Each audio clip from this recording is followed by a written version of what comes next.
Basebo ne banyabo mwenna abali wano n'abatulaba mu Uganda n'ebwengula n'abweru wa Uganda abatulabira mu nsi yonna gye muli.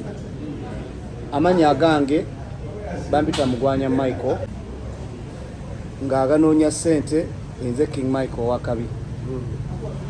Nsanyuse nnyo okuba nti olunaku olwaleero ngenda kwogerako eri eggwanga ng'ate si balala abakinsobozeseza bamwe bannamawulire kuba mumutuusa amawulire yonna yonna mu nsi yonna. Ekitulese wano olwaleero kwe kuba nti King Mike agenda kucelebrating emyaka 2 gy'amaze mu ndongo.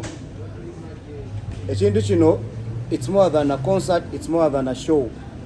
Eno celebration ya myaka 2 imaze mu ndongo. Tubalaba abakwano bange bonna abasobodde okujja wonna abatasobodde, abayimbi bonna abankoledde obulango n'abatasobodde naye nga banjagaliza bonna beebale nnyo. Ngenda kusooka kwebaza ba sponsors bange abatamazeemu maanyi abandaze nti Michael tujja kumalako omuyaga ne bwe gunaabeera mungi gutya tujja kusobola okumalako. Nja kwebaza Arapex tugenda celebrating emyaka 2. Kitegeeza ki? Kitegeeza nti olugendo lwange lubadde luwanvu ate nga lukyagenda mu maaso era ebintu byonna ebintuukako bimanyibwa kuba mu bannamawulire mubitegeeza ensi n'ebimanya ne Katonda n'atuyamba ne tubiyitamu olw'okuba nga tuli bakkiriza. So olwaleero lwenvuddeyo olw'ebintu byonna ebibadde bihappening nga munda banzire eno nzire eri nkayanira kino nkayanira kiri. Olwaleero lwenvuddeyo bategeeza nti Mukama yatusobozesezza okulaba nga tugenda kuba tucelebratinga ku Lindo Beach ku Sunday eno nga 17 bwe tugenda ocelebratingira emyaka gyange 2 gye mmaze mu ndongo. Era Lindo Beach eyo abantu mwenna mukimanyi nti ennyimba zange zisinga zibadde mu Lindo Beach. Lwaki? Because Ewaka we natandikira endongo abantu bonna okusobola okummanya. Bayimbi bonna Chameleone mumuwulidde ng'ayogera bonna bajjanga ku Lindo okutestinga ennyimba zaabwe. Bobby Wine bonna bajjanga ku Lindo, Bebe Cool bonna bajjanga ku Lindo, Baragadi n'abayimbi abalala. Kati yene essaawa ey'okubalaga nti ewaka wabeera waka. Ebintu seko bibadde bingi mukimanyi bulungi nnyo. Tinali nga nkola listeners party ne mbagamba tugenda kubeera Lugogo Cricket Oval na 15 September. Nenzijja nga mbagamba bannamawulire abanyambyeko okuba nti mubadde mujja mutegeeza ensi. Nene wajja wabaawo ebyabaawo mwabitegeera bye sijja kuddamu kuba story empanvu okulaga nti King Michael ye 15 tasobola giyimbira mu Lugogo Cricket Oval. Era nange nemba mugumu nnyo neŋŋamba nina okuyimba 15 weba egenze kankole 17. Era nja kwebaza nnyo maama wange eyantuuza ku bbali nanzaamu amaanyi naŋŋamba nedda Michael abantu bwe batwale gye watandikira.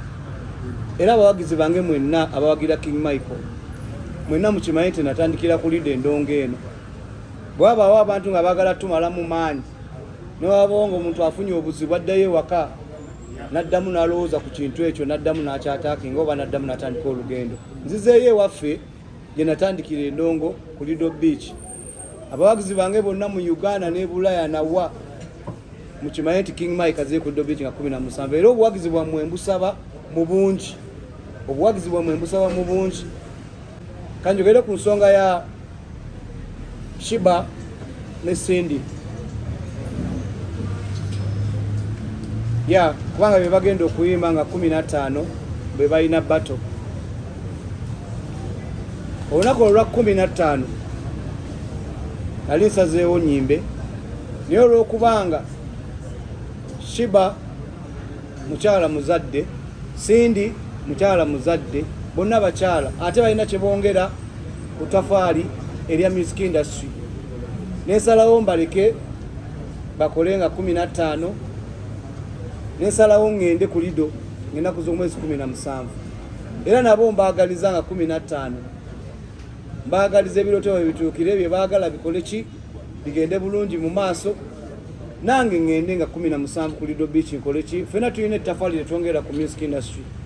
tetulina kubeera mu ntalo. Abantu bangi baagala otwekubaganya nga ffe abayimbi nga baagala basuuleyo ekintu mu abayimbi mubeerawo nga mwekubagana naye ate nga bo bajja kudda eri oluvannyuma batuule eri mwe musigale n'ebiwundu. Ekyo tetugenda kikkiriza kuba twalwana entalo nnyingi tetukyayagala kudda mu ntalo. Ekyo nakibuuka ne ŋŋamba kangende ku Lido Beach ntandikire eyo era eŋŋoma esobola okuva era n'ebuna buli wamu. Abakyala abo ababiri soogerangako wadde n'omu olw'ebintu byonna ebyagwawo. Sindi kimanyi yaliko pulezidenti wange nakyali mu Uma. Sheebah nkimanyi ye vice president wa federation naye saafu nayo wadde message wadde okwogerako n'omuntu n'omu. Naye nga nze yakuzibwa obulungi. Ekitonde ekiyitibwa ekikazi nkiwa ekitiibwa. Ekitonde ekiyitibwa ekikazi eba omuntu omukyala muwa ekitiibwa.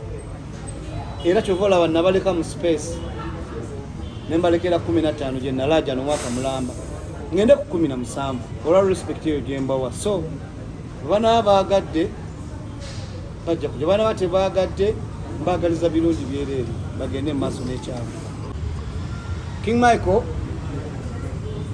nze nsinga okuwulira obubi nga bayimbi bawalampa betuyita ba big 3 lwansonga nti singa bawalampa abaami abo ne babasinza amaanyi ate ffe tuba tetulina kye tuli okitegedde. So n'olw'ensonga eyo nze nga nze King Michael nkowoola omukulu Bobi Wine tebo ye weeri ku Lido Beach Entebbe nga 17 eya Bobi Wine. Tebo ya Bebe Cool weeri big size ku Lido Beach Entebbe ne tebo ya Jose Chameleone nayo weeri nga bali ba big 3. Njagala bajje batuule wali mbayimbire mbalage nga bwe nsajja kudde mbajjukizeemu ne kujje tuyise gyempise kuba bakimanyi twejjukanyeemu nga batudde wali nga mbayimbira. Era abantu abo abasatu mbawa respect olw'ebbanga lye bamaze nga balwanirira ettafaali lya Uganda ku music industry. Era big size nkowoola ku Lido Beach Entebbe oba onojja ne Maama Zuena tebo yo weeri. Bobi Wine nkowoola oba onojja ne Mami Babi tebo yo weeri ku Lido Beach Entebbe.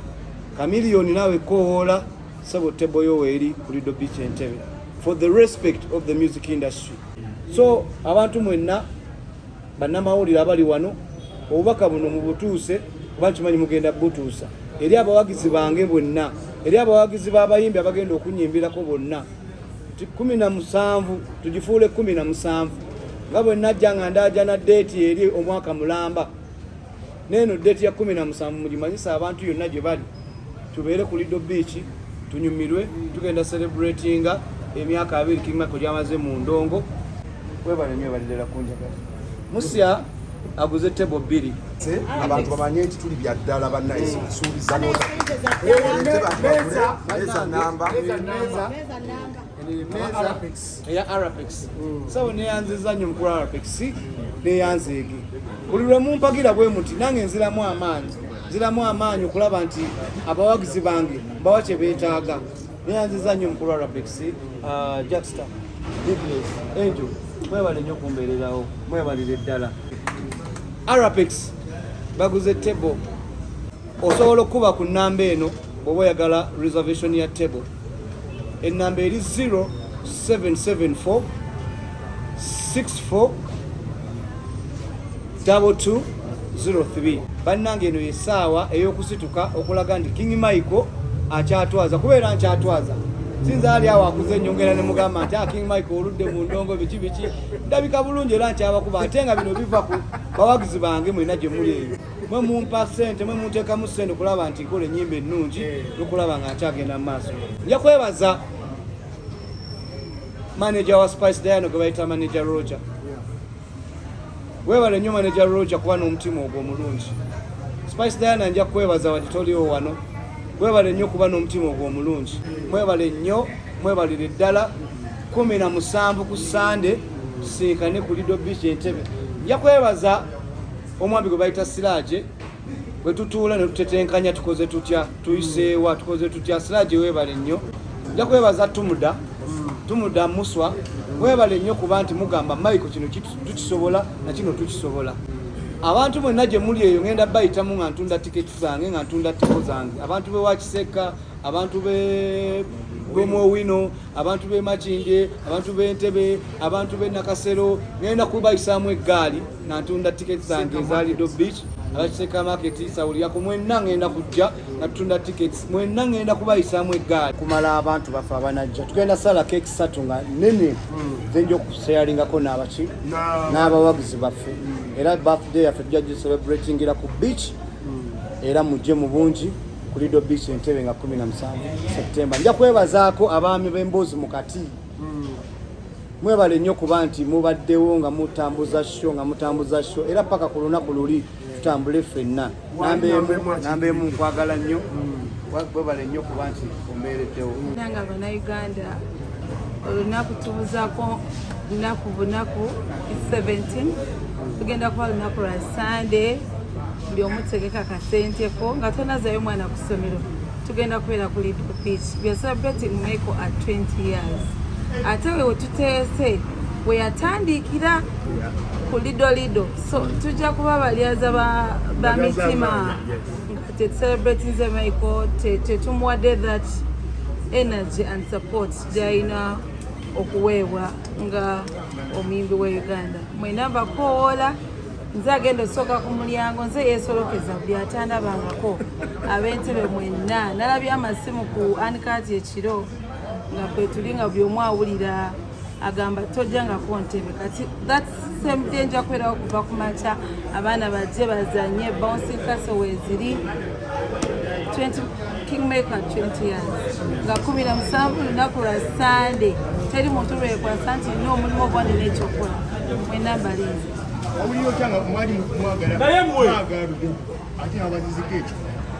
nedda tetwawulira bubi lwa nsonga obeera Michael si muntu wa ntalo sirabangako Michael ng'ali mu ntalo z'oli oba ez'oli so yalabanga cricket oval akavuyo kangi tujja kwawula abawagizi baffe ne tukyusa olunaku ne tujja 17 kugulawo saawa 5 kyokola tuyise n'abaana ojjangu osasulire omwana wo azanye alabe ku bintu ebyenjawulo ebigenda obeerawo mukomaawo